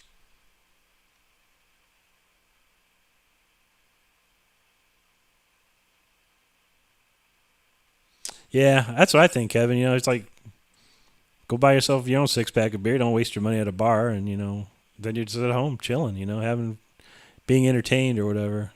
That's what I think. That's what I like. I don't want to go. I don't go to bars anymore. We don't like. Me and my girlfriend. We don't like go anywhere. We don't like it. So we don't like people. Which seems to be the day to day. I like people. But no, people that I don't know. I don't want. I don't care who you are. I don't want anything. I just want to enjoy my night. But yeah, I'd rather stay at home. It doesn't cost me anything to sit on my couch, which is already paid for, and then you know, they'll probably drink some more fruit punch I already bought. So, what do I need to go pay money to go see a band or something? And if I want to see a band, I'll turn on YouTube, find a band in its minutes.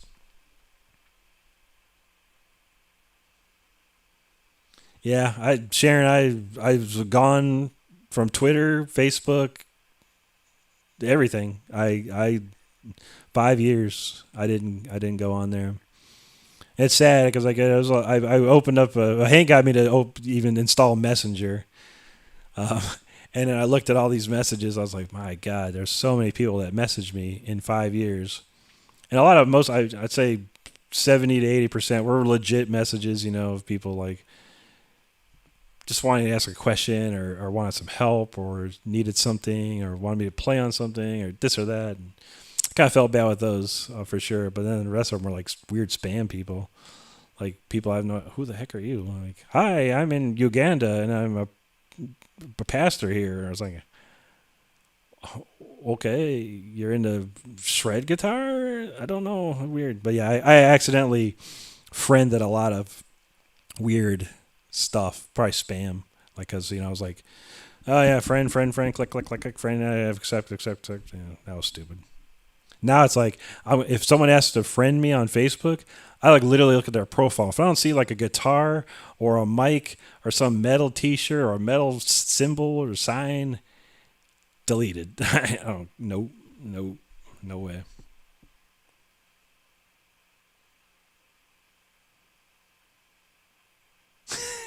7,000. That's pretty good, Kevin. You're probably right. I don't know. It was a lot. Yeah, there's a lot of 30-second notes going on there. Yeah, that's all I've been doing, not sharing, but sharing links and stuff. Not even links anymore. Facebook shadow bans me every time I put a Facebook shadow bans me every time I put a YouTube link. So now I'm just like, go to my video channel if you want to see something, or I'll just post it on Instagram and repost and connect it to Facebook and just do a reel or whatever.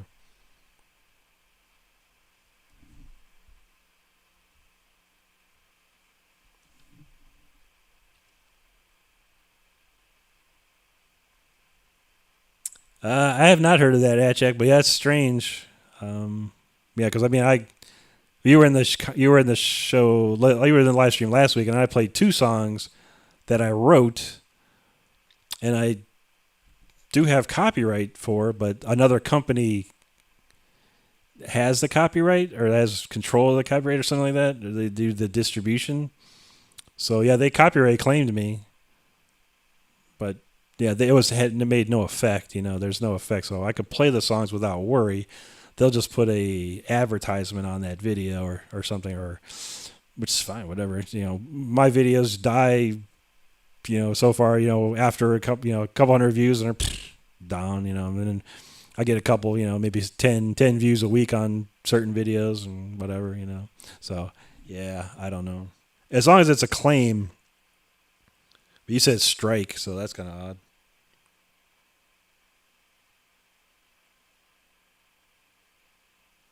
Yeah, Image, you're right. Yeah, Tom. If it's the same Tom Morris that I know of, yeah, he's a very wise person. But yeah, it's free advertising. Yeah, As long as you can get past the algorithms, yeah, for sure. I mean, I did put a reel on there. I got like almost 200 likes. And I mean, it's fine.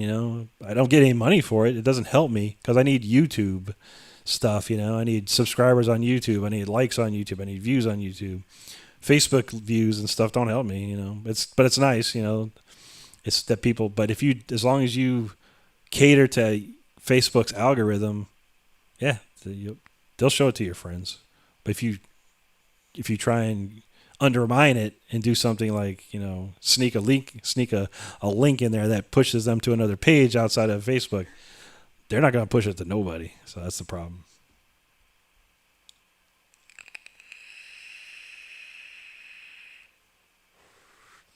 Yeah, I'm with you, Hank, on that. Yeah, why would you? I got tired of that too. Like, hey, let's go see the show. Why? If I'm not on stage, then what do I want to be? Why do I want to go to some club? If I'm not playing, I'm not going. That turned into my motto. If I'm not playing, I'm not going.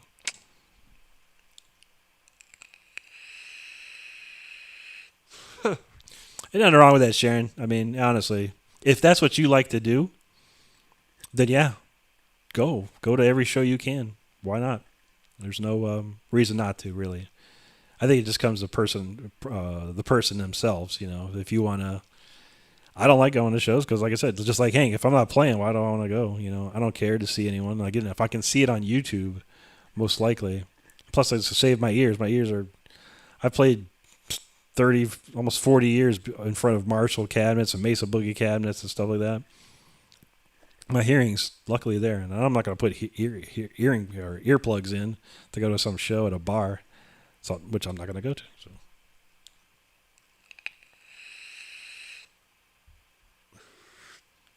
Yeah, see, Image, you got it right too, man. Yeah, people go to bars, they get drunk, and they get stupid. I don't need to be around stupidity like that, for sure. I feel safe at home. I don't feel safe, it depends. But yeah, people start drinking and they get stupid, and you never know what could happen. So why? I'm not going to chance it.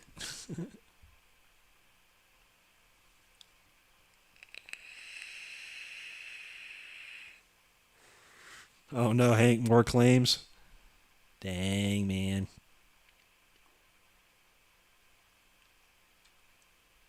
Yeah, exactly. So you give me like some VIP tickets. I'm chilling backstage or something like that, and I could sit on a couch or something and watch the concert on a TV or something or whatever. Yeah, man. I mean, I just don't want to.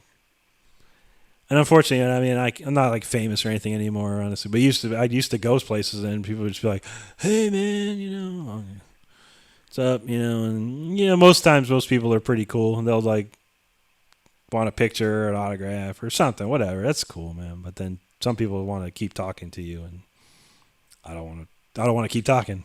I go to a place to enjoy whatever is happening, not to have conversations. It depends. If it gets weird, then I'll be like, I gotta go somewhere. We're gonna go watch the show. But you never know. But I don't go. Not that I don't care. I don't mind. People come up to me and want to say, "Hey, man," that's cool. It's cool. But yeah, "Hey, man," and a minute or two, and then yeah, let me enjoy my life. Whatever.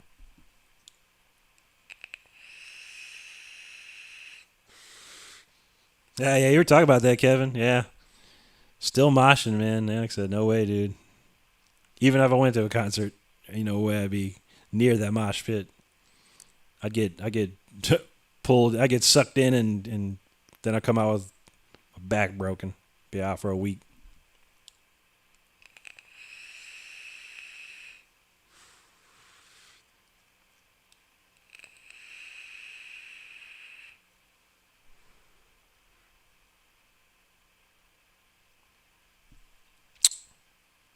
Yeah, indeed, yeah, for sure, man. It's like, yeah, even seated shows gets weird. But the last two concerts I went to were like super chill, uh, adult concerts. I went to see Al Di Meola at a pretty big theater in Clearwater, and it was all everyone sat down, everyone just enjoyed the show. No one got wild and crazy. And everyone was cool. That's what I like. If it's gonna be something I wanted, and I beat myself over the head because King Diamond played at the same freaking place, man, and I should have went to that because you couldn't. There's no mosh pit or anything like that. It's just like have a seat, enjoy the show. And then I saw Uli John Roth at another club. I don't know if it was down here in Tampa or somewhere. And that was pretty chill too. It was standing, kind of standing room. I think.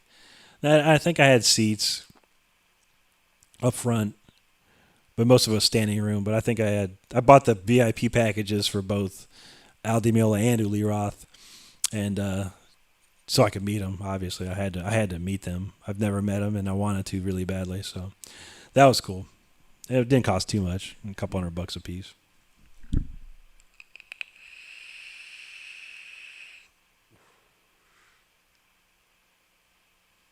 There might be a stage gap. Yeah, even the bands don't want to stay away. Don't come close. Yeah, jazz. Heck yeah, Kevin.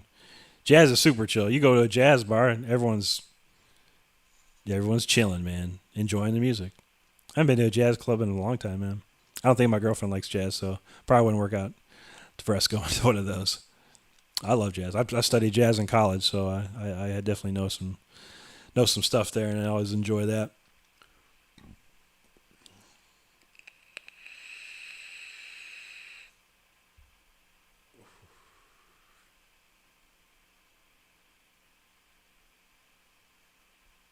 Cyclone 9 sounds familiar. I don't know, but yeah, those are the last two concerts I've ever been to. If Richie Blackmore came around, I'd go see him for sure. But I don't think he's coming around.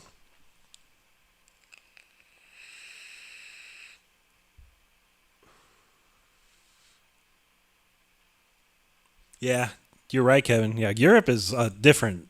Is 100% different in Europe, man. People will pick you up, and if you're having, if you fall down, they'll pick you up over there, man. Everyone has got everyone's back in Europe. I've played countless shows in Europe, across Europe, and they're all the same. They're super nice. They're there for the metal. They don't want. No one wants to get hurt. No one wants to get crazy. They just want to enjoy the show. But America, you know how America is. I mean, throw a little alcohol in there, throw a little bit of smokables in there, and people get wild and crazy around here.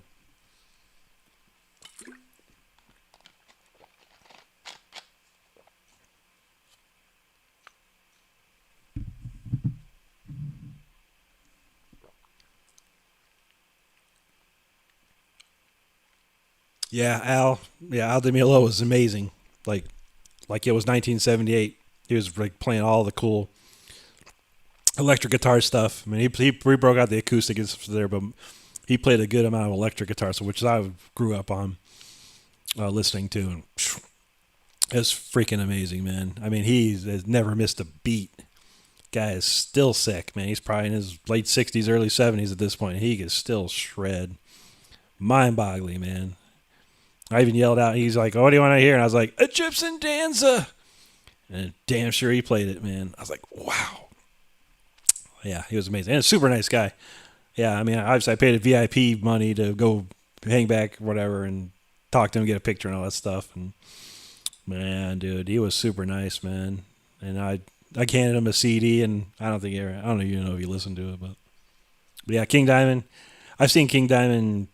Well, I saw him once with Merciful Fate when they came back out, like 92, 93, whatever. And then I saw King Diamond in probably 96, I think 96, 97. We all went to Tampa. He played in Tampa, and we saw him, and it was unbelievable. And Andy LaRocque is one of my, he's right outside my top three. He's like probably number 4. I love Andy LaRocque a lot. So, yeah. I'd go see King Diamond because Andy still plays with King Diamond. So if he did come back, I would make an effort to go back. He played it recently, but the last couple of years here, and I was like, I don't know, and should have went. Yeah, Blackmore Night. That's probably the only thing he would do. I heard there was a rumor. There was a rumor that Richie Blackmore was going to reunite with Deep Purple since Steve Morse left, but yeah, that rumor has turned out to be untrue. Richie Blackmore don't care. He's doing whatever he wants. Rightly so. Do whatever you want, Richie. But yeah, even if Blackmore Night came, I'd go. I'd probably pay $500 to go talk just to meet him once. Oh, you like Merciful Fate, Sharon? Nice. Yeah, Hank Blackweed. Hank Sherman Blackweed. I better fix that. Yeah, I'd imagine. Yeah, UK is probably the same. It's a different vibe overseas. I think people are just more cool about it. Everyone just wants to enjoy what they paid for, and they don't want trouble. And I've never heard any. As many shows that I've played in Europe, I've never saw any weird stuff happen. Nothing crazy. No fights broke out. Nothing. I mean, it was all let's enjoy the show and do whatever. They're more chill. Japan is super chill. There ain't nothing going on there. They won't even like after the song. They'll just like clap for like a couple seconds and back to complete silence. Like it's crazy. Like you could keep clapping if you want. I don't care. But yeah, they give their applause and then immediately stop. And it was like dead silence. Pretty crazy. And then nothing ever happened in Japan. They're super chill over there.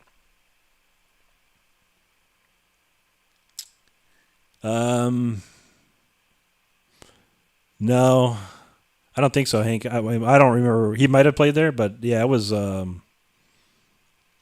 Orpheum Theater or something. I think I can't remember. But yeah, we all went like Chuck Schuldner, Richard Christie, some dudes from the band Wick Ways band I was in. We went. It was a long time ago. I want to say 96, 97.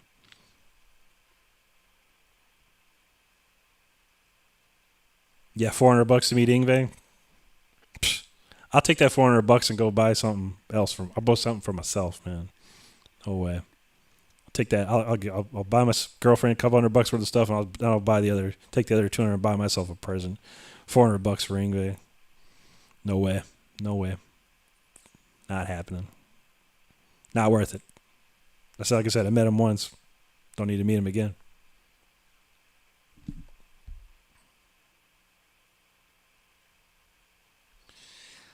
Slipknot. Yeah, I mean, Slipknot show. Things could happen. I can only presume that might have been an accident, Sharon. But you never know. Slipknot. I mean, I like Slipknot.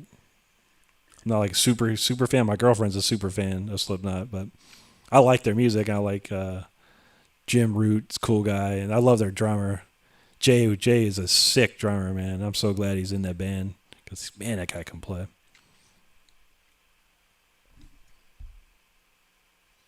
Yeah, right. I went to Ingve's house and I made $400. You never know. I don't even think I have any more songs. I played a lot of songs tonight. I think at this point it's getting late. It's getting late for Sharon, I know. It's getting late for everybody. I think I did beat the record, guys, thanks. 2 hours, 18 minutes, so a new world record for my channel. But yeah, I think that's it. I can't play anymore on my fingers hurt. There's so much playing tonight, but it was fun. It really was, and I will do it again. The same set, and I'll probably throw in the song that was missing. I'll make sure to play it next week. But yeah, so I think we're gonna shut her down here momentarily, say our goodbyes and all that kind of good stuff. Yeah, I figured, Sharon. I was like, it's getting late, but hopefully you don't have to work tomorrow. It's Sunday. Yeah, Sunday. Still Sunday for you. So sleep in. Hopefully, just turn the alarm off. Don't. I'm sleeping in. I probably won't wake up till like 2 or 3 tomorrow. But I'm gonna watch. Xbox is having a huge video game showcase tomorrow, and I'm really excited to see. So I gotta wake up for that. But Otherwise, and I got the whole week off, so I'm gonna be sleeping in every day for sure. But anyway, I don't know who's left, but I know we got Sharon, so thank you, Sharon. I know Kevin's still here. Thank you, Kevin, as always. Hank, as always, thank you. I don't know who else we got. Image, always a pleasure, man, having you. Pleasure having you here, and I think Anti-Etchak might be still here, but yeah, Anti, appreciate appreciate you being here and chatting with us tonight. It was fun, man. But next week we'll do it again, same set, different, same time. I think. I don't know. Well, yeah, I think if Hank streams, it works out. Maybe yeah, I might punch it up an hour. Maybe I'll talk to Hank and see. I might start an hour earlier next week, just one time. 9 o'clock's the best for me most of the time, but maybe just a little earlier. We'll see. We'll see. Oh, Saul, you're still here too? Okay, man. I can never tell who's still watching. I just know there's people there. But yeah, thank you, Saul, for being here, man. I hope you enjoyed that. And it'll be on the replay as well, so relive the memory. And I think next week I'll probably be able to play a little better, and hopefully my power doesn't go out, and I can just be super warmed up and ready to go next week. So, and I won't forget so many parts, so many notes. There's a song that Steve Morse has called "Too Many Notes." TUMENI. Too many notes. That's how I feel tonight. But yeah. I will, Kevin. The Fire Within will be next weekend. I guarantee that. I'll work on it. But yeah, again, I appreciate it. I know all of you are subscribed, but anyone watching this on the replay, please subscribe because it helps the channel, and we're growing, constantly growing. Trying to hit 1,000. 1,000's our new goal, so we'll see you there at 1,000. And if you see this at 1,000 subscribers, I'm giving away a free guitar, a free Jackson. Let's get ready. 1,000 subscribers. Here we go. All right, people. Appreciate all of you, and we'll see you next week. And probably see you on social media somewhere, Facebook or Instagram or somewhere. But hope you have a great night and a great rest of your weekend, and have a great week too. All right, we'll see you then. Take care now.